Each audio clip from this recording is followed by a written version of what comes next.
Hi friends, welcome back to our channel. Friends, మనకైతే TET మీద చాలామంది టెట్ అభ్యర్థులందరూ కూడా సఫర్ అవుతున్నారు. ఈ టెట్ ఎగ్జామ్ వల్ల వాళ్ళకి నిద్ర ఉండలేదు. అది మెయిన్గా టెట్ రాసే వాళ్ళలో ఏ సబ్జెక్టు వాళ్ళకు నిద్ర ఉండలేదు, ఏ సబ్జెక్టు వాళ్ళు ఈ టెట్ ఉండద్రా బాబు, ఈ టెట్ వల్ల మా జీవితాలు నాశనం అయిపోతున్నాయి, ఈ టెట్ వల్ల మేము చాలా సఫర్ అయిపోతున్నాం అనుకున్న వాళ్ళు ఎవరంటే బయాలజికల్ సైన్స్ వాళ్ళు. ఈ బయాలజికల్ సైన్స్ వాళ్ళకు జరుగుతున్న అన్యాయము టెట్లో ఇంత అంతగానే కాదు. అసలు చెప్తే అసలు పదాలే సరిపోవు. 2010 విద్యా హక్కు చట్టంలోని నిబంధన ప్రకారము మనకు 2011 సంవత్సరం నుండి టెట్ అనేది అమల్లోకి వచ్చింది. ఆ చట్టం ప్రకారం టెట్ పెట్టాలి. కానీ టెట్ ఏ విధంగా పెట్టాలి? మన సబ్జెక్ట్ ఏదైతే ఉంటుందో ఆ సబ్జెక్ట్లోని అంశాలపైన టెట్ సిలబస్ ఉండాలి. కానీ ఇక్కడ టెట్ ఏ విధంగా ఉన్నదంటే సబ్జెక్ట్స్ ఒకటై ఉంటుంది. వాళ్ళు బయాలజికల్ సైన్స్ వాళ్ళు సైన్స్ చదివి ఉంటారు. వాళ్ళ అన్ని సైన్స్ సబ్జెక్టులు. ఆ సైన్స్ సబ్జెక్టు వాళ్ళకు తీసుకొచ్చి మ్యాథ్స్ పెడితే ఆ మ్యాథ్స్లో వాళ్ళకు Telugu, English, maths, physical science ఇవన్నీ పెడితే వాళ్ళు ఏ విధంగా టెట్ క్వాలిఫై అవుతారు, వాళ్ళు ఏ విధంగా టెట్ అనేది క్లియర్ చేసుకుంటారు అనేది వాళ్ళ బాధ. ఇప్పుడు చూసినట్టయితే మనకు టెట్లో ఎక్కువగా బయాలజికల్ సైన్స్ వాళ్ళకు ఇంగ్లీష్ సబ్జెక్ట్ ఉన్నది. వాళ్ళ మెయిన్ కంటెంట్ అనేది 15 మార్కులే ఉంది. వాళ్ళ మెయిన్ కంటెంట్ అది. వాళ్ళకు మ్యాథ్స్ అనేది 30 మార్కులు ఉన్నది. ఫిజికల్ సైన్స్ ఇట్లా 15 మార్కులు. ఈ విధంగా ఉండడం వల్ల ఓసీ అభ్యర్థులకు అండ్ బీసీ అభ్యర్థులకు, ఎస్సీ ఎస్టీ బిడ్డలకు, మైనార్టీ బిడ్డలకు టెట్లో వాళ్ళ కేటగిరీ వైజ్గా మార్కులను వాళ్ళు సాధించుకోవడం అనేది చాలా ఇబ్బందిగా మారింది. చాలా ఇబ్బంది అంటే చాలా ఇబ్బందిగా మారింది. టెట్ ఫీజు చూసినట్టయితే 750 రూపాయలు ఒక్క పేపర్.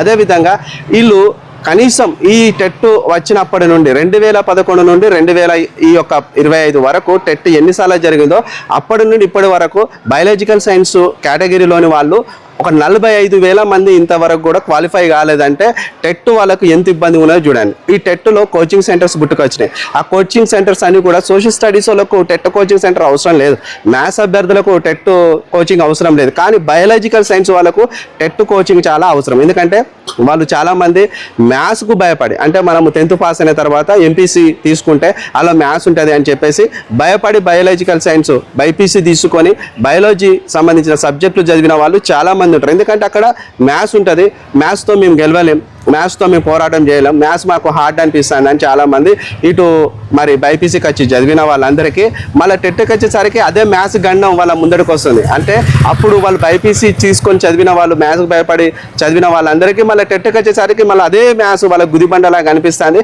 మ్యాథ్స్ వాళ్ళని భయపెట్టిస్తుంది.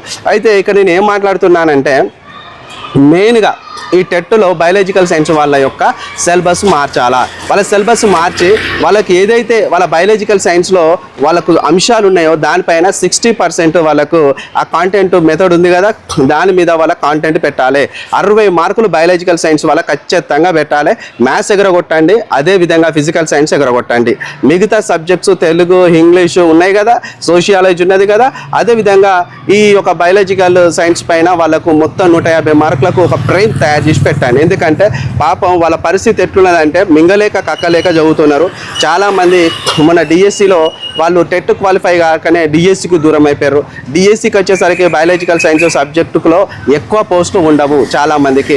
ఇంకోటి ఏంటంటే ఈ యొక్క 2010 విద్యా హక్కు చట్టంలో భాగంగా ఈ 2010 నుండి 1997 మధ్యలో ఉన్న డిఎస్సిలో ఉద్యోగాలు పొందిన టీచర్స్ అందరికీ కూడా వాళ్ళకి ఇన్ సర్వీస్లోని ప్రమోషన్స్ పొందాలంటే, ఎస్జిటి నుండి స్కూల్ అసిస్టెంట్ ప్రమోషన్ పొందాలంటే వాళ్ళకు టెట్ అనేది అవసరం. వాళ్ళు టెట్ క్వాలిఫై కావాలి.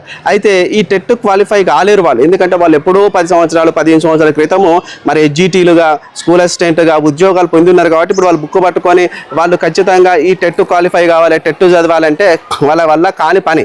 వాళ్ళ కోసం ఈ టీచర్ ఎమ్మెల్సీ వాళ్ళు ఉంటారు కదా, వాళ్ళు ఓట్లు వేస్తే టీచర్ ఎమ్మెల్సీ అయిన వాళ్ళు ఉన్నారు కదా తెలంగాణలో, వీళ్ళందరూ ఢిల్లీకి ప్రయాణమై ఢిల్లీకి పోయి ఢిల్లీలోని కేంద్ర మంత్రులను, మానవ వనరుల మినిస్టర్స్ ఉంటారు కదా, వీళ్ళంతా ఎడ్యుకేషన్ కిందకే వస్తారు వాళ్ళ శాఖలన్నీ.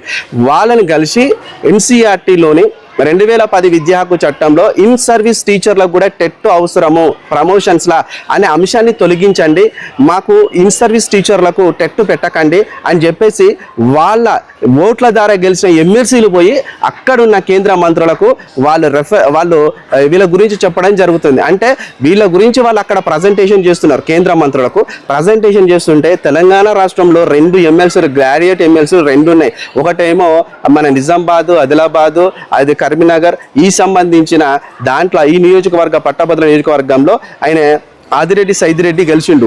ఆయనను మనకు వరంగల్ అండ్ నల్గొండ ఖమ్మం ఈ జిల్లాలకు సంబంధించిన నల్గొండ జిల్లాలకు సంబంధించిన గ్రాడ్యుయేట్ ఎమ్మెల్సీగా తీర్మార్ మల్లన్న గెలిచిండు. మరి వీళ్ళిద్దరు ఏడవైనారు, వీళ్ళందరూ పోయి ఏం చేయాలి? నిరుద్యోగులకు నోటిఫికేషన్స్ వస్తలేవు, నిరుద్యోగుల పక్షాన వాళ్ళు మాట్లాడాలి. ఎంట్రన్స్ టెస్ట్ అదే డిఎస్సికి సంబంధించిన టెట్టులో ఇంత ప్రాబ్లం ఉంది. దీనివలన దగ్గర 1,00,000 మంది బయాలజికల్ సైన్స్ పిల్లలు సఫర్ అవుతున్నారు.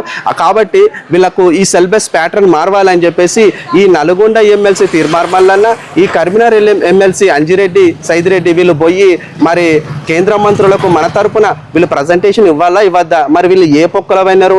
ఒకడేమో కొత్త పార్టీ పెట్టుకొని కాలిక బలపం పట్టుకొని మొత్తం రాష్ట్రం అంతా గల్లులు వాడవాళ్ళు తిరుగుతూ వాడో నినాదం ఎత్తుకొని వాడో పబ్బం గడుపుకుంటాడు. మరి బీజేపీ బలపరిచిన అభ్యర్థి అంజిరెడ్డి నువ్వు వేడబడినవయ్యా, మరి నీకు ఓట్లేసింది ఎవరు? నిరుద్యోగ గ్రాడ్యుయేట్స్ కాదా? ఈ నిరుద్యోగ గ్రాడ్యుయేట్స్లల్లా ఎక్కువగా ఈ టెట్టు డిఎస్సి రాసే బిడ్డలు లేరా?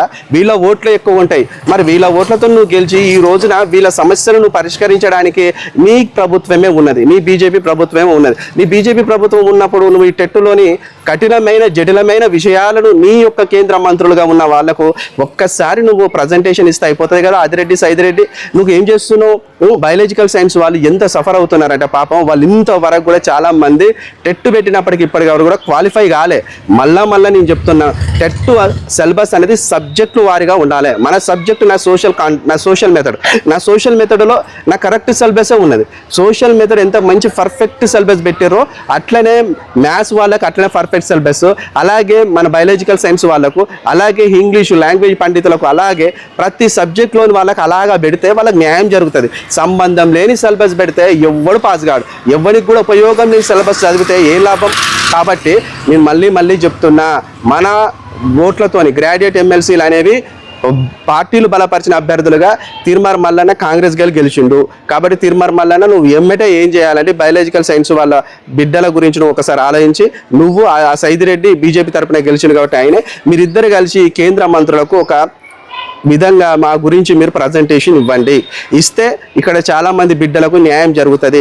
ఇది పొలిటికల్ రంగు పులుచుకుంటేనే ఈ టెట్టులో సిలబస్ అనేది మార్చగలుగుతుంది. మనం ఎంత నిరుద్యోగుల రోడ్డుకి అరిచి గొగ్గోలు పెట్టినా ఇది కుదరని పని. ఎందుకంటే ఎన్సీఆర్టీ నిబంధన ప్రకారం 2010 విద్యా హక్కు చట్టంలో నిబంధనల ప్రకారం ఇది జరిగింది. కాబట్టి ఇది పొలిటికల్ ఎంట్రీ అయితేనే ఇది జరుగుతుంది. ఎన్సీఆర్టీ నిబంధనలే ఎస్సీఆర్టీ అమలు చేస్తుంది. కాబట్టి మనం ఎంత కూడా ఏది చేయాలన్నా రాజకీయ నాయకులతోనే ఇది అవుతుంది. వాళ్ళు మన ఓట్ల ద్వారా మనం వాళ్ళు ఎన్నుకున్నాం కాబట్టి వాళ్ళు ఖచ్చితంగా ఈ టెట్టులో సిలబస్లో మార్పు చేయాలని చెప్పేసి మాట్లాడే బాధ్యత మన పైన ఉన్నది. కొట్లాడే బాధ్యత ఈ తీర్మార్ మల్లన్న మీదును ఈ అంజిరెడ్డి పైన ఖచ్చితంగా ఉన్నది. ఇంకొకటి మిత్రులారా, ఇప్పుడు టెట్టులో ఫీజు కూడా చాలా దారుణంగా ఉన్నది. కేటగిరీ వైజ్గా మార్కులు క్వాలిఫై మార్కులు పెట్టినప్పుడు ఓసీఓనికి 90 మార్కులు, బీసీఓడికి 75 మార్కులు, ఎస్సీఓడికి 60 మార్కులు, ఇట్లా కేటగిరీ వైజ్గా నువ్వు మార్కులు పెట్టినప్పుడు కేటగిరీ వైజ్గా కూడా ఫీజులో రాయితీలు కల్పించాలి. ఎస్సీ వాళ్ళకు 300, అదేవిధంగా బీసీ వాళ్ళకు 300, ఓసీ వాళ్ళకు 350 ఇయ్యు, ఈడబ్ల్యూఎస్సీ వాళ్ళకు కూడా వాళ్ళకి రిజర్వేషన్ ఉంది కాబట్టి వాళ్ళకు కూడా 300 లెక్కన వసూలు చేయి. కానీ టెట్ నోటిఫికేషన్ వస్తే చాలు పాపం ఈ యొక్క బయాలజికల్ సైన్స్ వాళ్ళ గుండెల్లో రైళ్లు పరిగెడతాయి.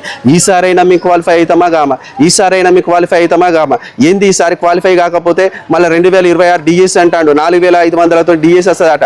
దాంట్లో మాకు అవకాశం ఉంటుందా ఉండదా, అసలు మా బ్రతికేంది, మా గోసేంది అన్నది పాపం వాళ్ళు ప్రతిసారి బాధపడుతున్నారు. నేను వాళ్ళ కోసం వీడియో చేయడానికి ప్రధాన కారణం ఏంటంటే ఎవ్వరు కూడా ఏ టెట్ కోచింగ్ సెంటర్ కూడా ఏ ఎడ్యుకేషన్ ఛానల్ కూడా ఈ సబ్జెక్టు పైన మాట్లాడతారు. నేను దాన్ని గమనించిన నాకేమనిపించింది అంటే టెట్ నోటిఫికేషన్ రాగానే పబ్లికేషన్స్ అందరూ పుస్తకాలు గుద్దుతారు, ఈ టెట్ అభ్యర్థులతో బిజినెస్ చేసుకుంటారు, 10-12 పైసలు సంపాదించుకుంటారు, పక్కకి వెళ్ళిపోతారు. కోచింగ్ సెంటర్లు కూడా మేము ఆన్లైన్ కోచింగ్ ఇస్తాము, టెట్ పైన బయాలజికల్ సైన్స్, ఇదే విధంగా మ్యాథ్స్ సోషల్ కంటెంట్ మేము ఇస్తాము, మేము 5,000కి ఇస్తాం 10,000కి ఇస్తామని చెప్పేసి వాళ్ళు కూడా ఇంతో ఈ నిరుద్యోగులతో బిజినెస్ చేసుకుంటారు, పక్కకి వెళ్ళిపోతారు.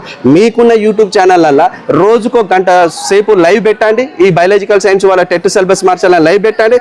దెబ్బకు ప్రభుత్వం దిగి వస్తుంది, వాళ్ళకు న్యాయం జరుగుతుంది, వాళ్ళందరూ కూడా పాపము టెట్లో క్వాలిఫై అవ్వడానికి అవకాశం ఉంటుంది. ఓకే, వీడియో నచ్చినట్టయితే లైక్ చేయండి, కామెంట్ చేయండి, సబ్స్క్రైబ్ చేయడం మాత్రం మర్చిపోకండి. ప్రతిరోజు ఏదో ఒక అంశం మీద నేను ఖచ్చితంగా మాట్లాడడానికి సిద్ధంగా ఉన్నా. మీ సపోర్ట్ నాకు కావాలి. ఖచ్చితంగా మీరైతే మీ సపోర్ట్ను ఒక లైక్ ద్వారా, అదేవిధంగా వీడియోలో హైప్ పాయింట్స్ ఉంటాయి, మీరు ఖచ్చితంగా హైప్ కోసం కూడా పాయింట్స్ నొక్కండి, అదేవిధంగా సబ్స్క్రైబ్ చేసుకొని చూడండి. Okay, thank you.